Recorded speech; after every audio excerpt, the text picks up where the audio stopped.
Kanavana pag narabas ka kami kamzola di fadim amni karim. Amzola di fadim zoni tenandamanto de miun pangindindra amni endriki Kristi. Amni la croix ni Kristi bevunat.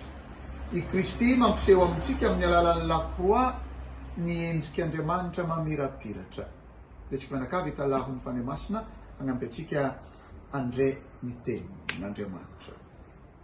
Ababa, tandrigneso ny feon'i Jesu Kristy zanakanao fô ampimboanay ananjy koa feonay mivavaka aminao fô tianay ary faniriagnanay amin'ny iegny ny fanekempiavanana misy aminao sy aminay. Karaha i Kristy nagneky anao ary nagneky jusque tamin'ny la croix, karaha zay koa zahay mbô ihiditra amin'io fandaharam-piainana sy famonjena io. Amiavy baba, ny fagnahinao mbô ahafahanay mahazo tsara be ny hevitry laligny fognosi ny azo fijaliana eo amin'ny fiainanay, mbô ahafahanay misokatra amin'ny fagnomezan'ny fitiavanao sy ny famonjenao zahay. Amin'ny alalan'i Kristy tomponay mangatanay zany. Amen. Kanavana nandritra ny aladin'ny karemy, ny alady voalohany ka hatramin'ny fadimy, dia mikorana amintsika mandrakariva loha hevitry mitovitovy ny vakiteny voalohany dia ny fanekempiavanana. Azotsika honogno tamin'ny alady voalohany fanekempiavanana nataon-Janahary tamin'ny Noé, fanekempiavanana universel tafaran'ny safondrano. Ny alady faharoa fanekempiavanana nataon-Janahary tamin'ny Abrahama, fanekempiavanana tamin'ny izy nangatahan'Andriamanitra agnanosorona ny zanany Izaaka. Abrahama ray mpino, ray bentsika amin'ny finoana. Ny alady fahatelo tsaro atsika ny fanekempiavanana nataon-Janahary tamin'ny vahoaka jiaby tany Sinai tamin'ny fagnomezana ny didy folo. Tamin'ny alady fahaefatra, le fanekempiavanana tsy voahaja ny vahoaka midediavin'ny vahoaka, fô nankamafisyn-Janahary ndraiky io fanekempiavanana io. Farany atsika tonga amin'ny alady fahadimy iny ihany fanekempiavanana, mikorana fanekempiavanana vaovao ato amin'ny bokin'i Jeremia mpaminany toko fahatelopolo araiky amby, andininy fahatelopolo araiky amby ka hatramin'ny fahatelopolo efatra amby, fanekempiavanana vaovao ataon-Janahary tsy soratana ambato eky karaha le didy folo, fô soratana ao am-po, ao agnatin'ny olo.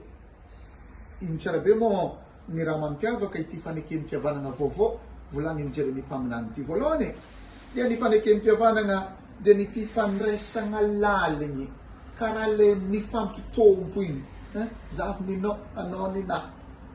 Karaha le fifandraisana mahety misy amin'ny mpivady, madamo sy ramose, karaha le fifandraisana laligny misy amin'ny baba sy ny zanany lahy, karaha le fifandraisana laligny misy amin'ny mama sy ny zanany viavy, karaha zay koa le fifandraisana laligny, fifandraisana mahety ao za, mifampitompo amin-Janahary ny vahoakany, mifampitompo ny Zanahary sy ny vahoakany.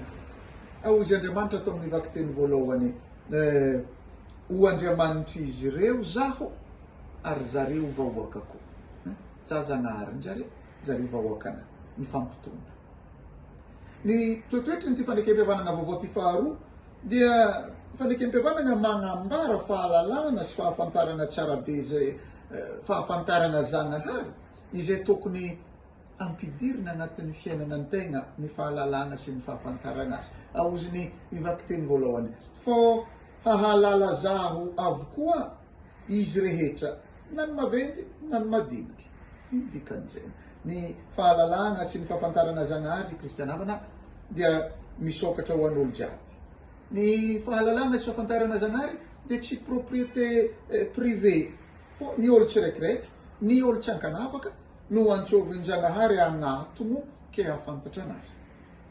Ny toetoetry fahatelo an'ity fanekempiavanana ty amin'ny vakiteny voalohany ty dia le fanekempiavanana vaovao dia fanekempiavanana lalan-Janahary soratany ampon'olombelogno tsiraikiraiky agnaty agnaty isa-masinitsika, agnaty isa-masigny, isi-masinitsika tsiraikiraiky, agnatin'ny taolana, agnatin'ny nofotro.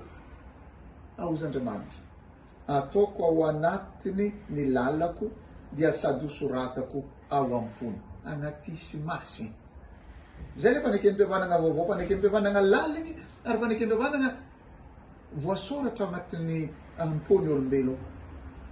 Ny vakiteny faharoa dia taratasy ho an'ny kristianina Hebreo, 5:7-7, magnatoro antsika ny toetoetry ny Kristy zay magnano fanekempihavanana amintsika.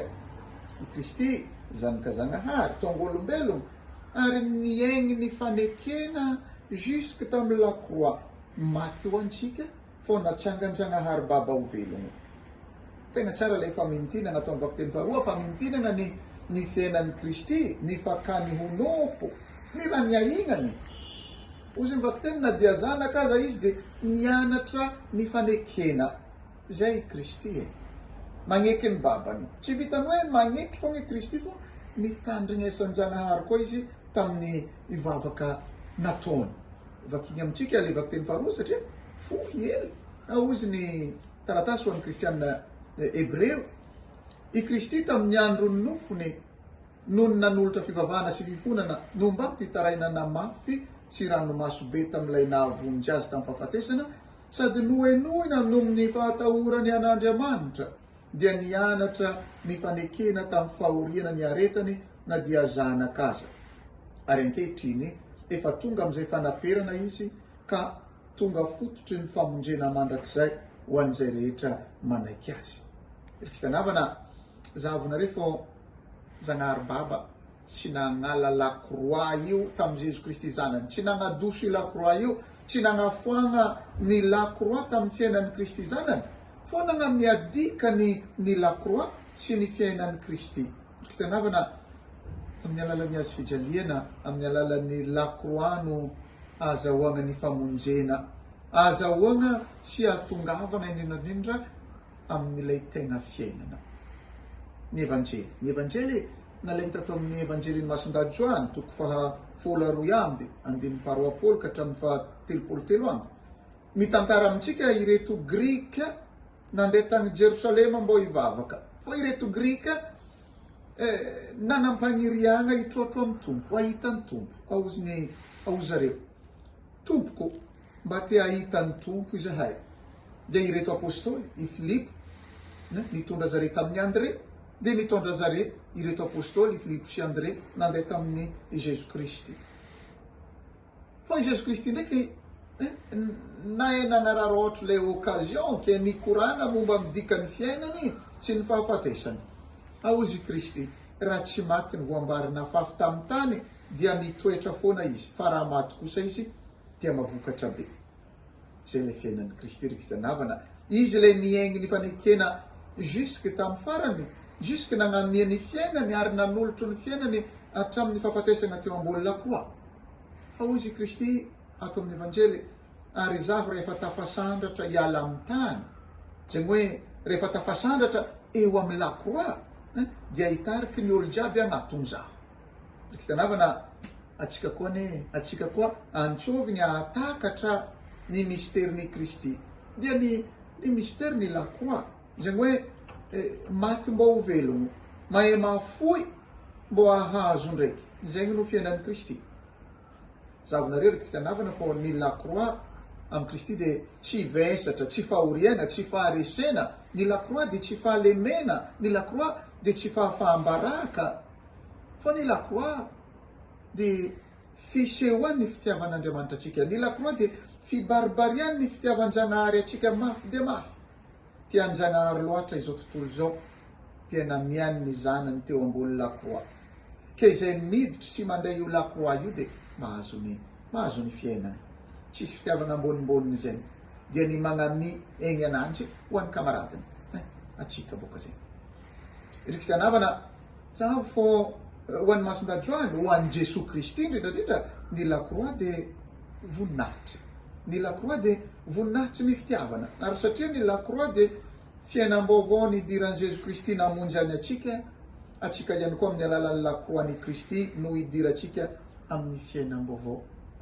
Zay hoe amin'ny mpianatry Kristy, kristianavana, amintsika tsiraikiraiky ny miaigny ny la croix dia miaigny ny fiainam-pitiavana, ary antsovigny amin'izay atsika magnantso atsika i Kristy hiaigny ny firaisan-kina iegny ny fahaizana mandray ny hafa, iegny ny fihavanana, iegny ny firalahiana, ny fanolora amtegna, ny fifanampiana, ny fifandeferana magnantso atsika i Kristy, iegny ny famelan-kelo. Zay no famantarana ny tegna fitiavan-Janahary ke asian'i Kristy iaignantsika amin'izao karimy zao. Izy kitanavana matetiky tana sy tiantsika bateny la koroantsika io. Indraikindraiky aby aza tsy tondra landraigny, tsy tondra lanjaigny. Okay? Sarotro aminao ny agneky ny anjara lakroanao. Zava-misy zegny amin'ny fiainana andavanandro, sarotro satria mafy loatra. Sarotro satria matetiky mavesatra. Sarotro bateny satria mangiry firy. Azadino anefa fô ao amin'io lakroa io indrindra no lalana andalovan'ny fiainantsika. Raha teo vovonjy atsika. Merci Zanare. Merci amin'ny teny izay mampafantatra zahay amin'ny alaliana ny fandaharam-pamonjenao anay. Mampafantatra zahay ny famarinana, mampafantatra zahay ny tegna fiainana. Ny famarinana dia i Jesu Kristy zanakanao. Izy no nampianatra zahay famarinana zay tsy tamin'ny teny foana, tsy tamin'ny fampianarana foana, fô tamin'ny fiainana ny fitiavana sy ny fanoloran'ny tegna izay nasehony teo ambony lakroa. Baba, tantaraho aminay koa izay nitantarahanao tamin'ny alalan'i Jesu Kristy, mba ho velogno zahay, mba ho tafita zahay. Amin'ny alalan'i Kristy tomponay no angatahana izany. Amen. Bon dimanche.